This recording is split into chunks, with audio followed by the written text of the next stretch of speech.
Seguimos en Iliana de regreso, esta vez con el senador Eric Calcaño. ¿Cómo te va, Eric? ¿Qué tal? ¿Cómo ¿Todo estás, bien? Iliana? ¿Tanto tiempo? Tanto tiempo, sí. Creo que la última vez en el Teatro del Pueblo, en los diálogos abiertos del Teatro del Pueblo. Sí, creo que sí, pero bueno, antes en los 90. Me parece que sí. Hablando bueno, de un montón de cosas. En los 90, de muchísimas cosas, la persona indicada y demás.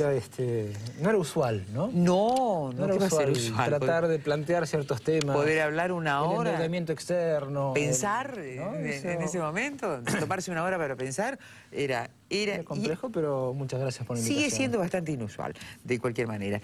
Bueno, presupuesto. A ver, ley de leyes, ¿qué se hace con esto? Ley de leyes, no, la ley de leyes es la Constitución, me parece. Sí, para mí sí también. Bueno, pero la ley de leyes. Porque se le trata de dar casi un carácter totémico al presupuesto, cuando en realidad es eso, un presupuesto. Nosotros vemos decimos de dónde van a venir los ingresos y decimos en dónde los vamos a gastar. Luego el año, a medida que transcurre el año, a medida que transcurre la realidad, evidentemente eso hay que adecuarlo. Si no, sería un instrumento absolutamente rígido, poco flexible, poco útil.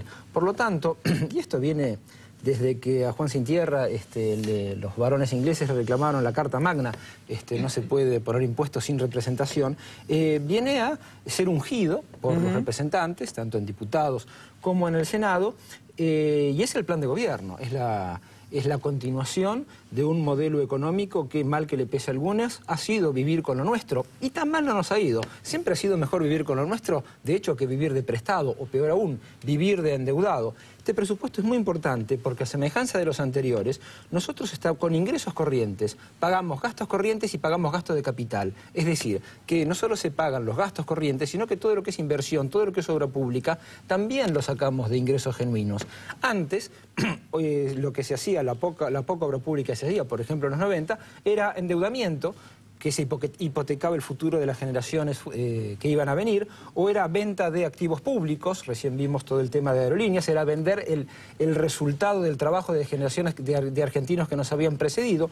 Por lo tanto, este es un presupuesto consistente desde el punto de vista macroeconómico, pero también es consistente con una política. Por eso da gusto defenderlo también. Entiendo. ¿Qué ha cambiado cuando vos y yo hablábamos de la deuda ilegítima? ¿Y qué cambió? Cambió que en el 2002, por ejemplo, el 5% del producto estaba destinado al pago de deuda. Y hoy, y el 2% a educación. Y hoy en educación se destina el 6%, que están los famosos objetivos del milenio, que los países desarrollados pregonan tanto y cumplen tan poco, pero en el día de hoy se gasta el 6% del producto en educación, y para atender compromisos externos está solo el 2% del producto. Es decir, este gobierno no ha generado deuda externa, se está haciendo cargo de la deuda generada por la convertibilidad, generada por la caída de la convertibilidad y generada por la especificación. Es decir, y estas dos, pero yo te pregunté primeras, acerca de la deuda ilegítima. Esa prácticamente se terminó de pagar con los Brady. Hubo una transmutación, se puede decir, de la deuda ilegítima del 76 al 83, que lo que se hizo para salir de esa posición complicada para los bancos, bueno, pusieron bonos. Entonces, y ahí empieza otro capítulo de la deuda externa y otro ciclo de endeudamiento, otro negocio financiero. Acá lo importante es que el endeudamiento externo dejó de ser el combustible con el que se financió la economía y se renegoció la deuda. Hubo una quita del 70% y hubo una adhesión a la renegociación del 92%. Entonces, de algún modo lo que hicimos fue romper una cadena que era la del endeudamiento, tanto desde el punto de vista político, para imponernos regímenes de ajuste. Recordemos jubilaciones a 150 pesos congeladas, recordemos que se bajaban esas mismas jubilaciones el 13%, los mismos que andan levantando por ahí quizás la bandera del 82 hoy, caramba, qué coincidencia, con también lo que es la punción, o lo que representaba el endeudamiento externo como punción sobre la riqueza nacional. Hoy la deuda de la Argentina es menor, en el ratio con el Producto Bruto al año es menor del 50%. Francia está en el 150%, por ejemplo. Está en cifras anteriores a la que nosotros teníamos en el momento de la crisis. Por lo tanto, me parece que es un tema que se ha resuelto bien, habida cuenta de las relaciones de poder existentes. Sí, claro, en el momento político que se... Pero cuando yo era embajador argentino en Francia, venían personas, otros embajadores de otros países africanos, preguntando cómo hicieron esa negociación con el fondo, cómo fue, ¿se puede vivir sin el fondo? Y en realidad nosotros demostramos todos estos años que no solo se puede vivir sin el fondo, sino que también se puede vivir contra las políticas que el Fondo Monetario pregona. Rafael Correa en Ecuador también lo pudo demostrar y de una manera completamente distinta, porque Cavallo también los había arruinado a ellos. Bueno, ellos también tenían sus propios caballos locales. Sí, tenían sus caballos locales, no necesitaban de nuestro, pero encima lo contrataron, es decir, como del síndrome de Estocolmo, ¿viste? Correa, totalmente. Claro. Correa negocia un poco también mucho más sobre las huellas de nuestra negociación que fuera de ellas, y negocia después. Y nuestro default fue un default muchísimo más importante, o nuestra renegociación, mejor dicho, fue en términos numéricos, en términos absolutos, más importante que la de Ecuador. No es para quitarle mérito a Ecuador, es simplemente para remarcar que son dos realidades distintas, pero que también a 2 siglos de la independencia estamos haciendo como nuestros... Te pregunto, para ver si padres podemos entender y no dejar en un solo compacto la oposición, como en el 2008 se dejó al campo sin ninguna discriminación, sin desbrozar qué parte era del campo, qué parte y qué parte en esto de la oposición. Y lo conecto porque recordé lo de la deuda externa. Personas, estudiosos y demás, de los que nosotros hemos hablado durante todos estos años, o hace bastantes años, en algunos reportajes y algunos diálogos abiertos con el pueblo, hablábamos de Claudio Lozano, por ejemplo. Hoy en día, que están cerca ideológicamente, digamos, está más cerca de Kirchner, está más cerca tuyo, en teoría, está más cerca del gobierno, en términos ideológicos me refiero, que de Pinedo, que de Violcati, obviamente, ¿no es cierto? Lo esperamos cuando quiera. ¿Qué? Lo esperamos cuando quiera. Yo recuerdo que vos decías, sería un honor tener a Claudio Lozano como ministro de Economía.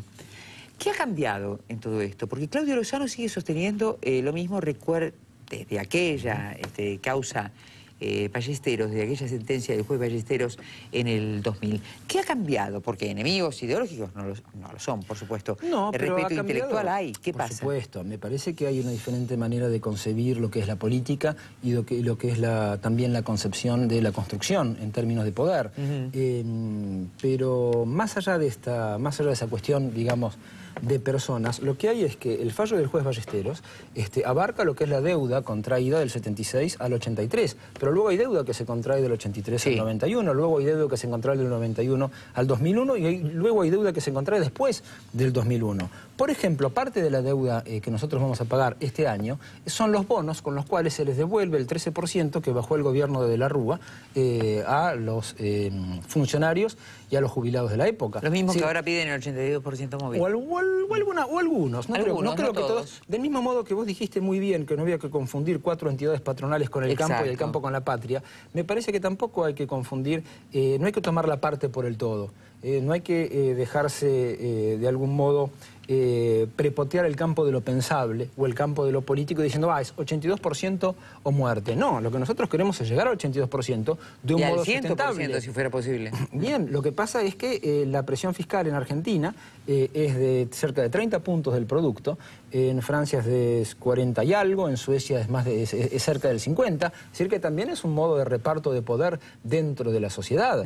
Y para llegar a esas construcciones políticas, y es ahí donde divergimos quizás con Claudio Lozano y con su paradigma de pensamiento, es que hay que tomar la realidad tal cual es, no tal cual yo la quiero ver, de algún modo. Quizás sea una diferencia, respetando todas las distancias, entre idealistas y realistas. Bien, me parece que el proyecto realista es el proyecto que ha hecho pasar de 150 pesos las jubilaciones a más de 1000, y no es suficiente, y hay que seguir. No es suficiente, pero claro, hay 2 leyes de movilidad, hay una ley de movilidad y hay 2 aumentos por año.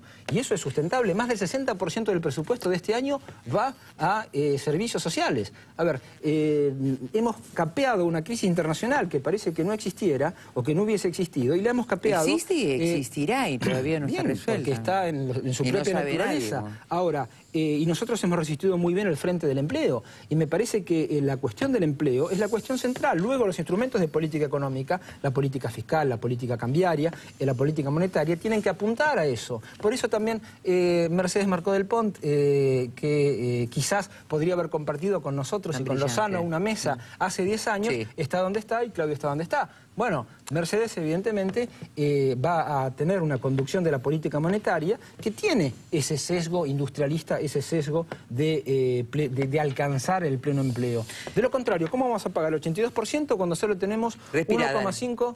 Respira, no puedo porque tengo que terminar la frase rápido. Para que el sistema funcione necesitamos 3, 4 activos por pasivo y no 1,5. No solo son los aportes de los asalariados, también son recursos del Estado Nacional los que van al ANSES prestacional. ¿Me dejas ir a los títulos, a redacción con los títulos? Vamos. Y seguimos con este y otros temas. Vivi.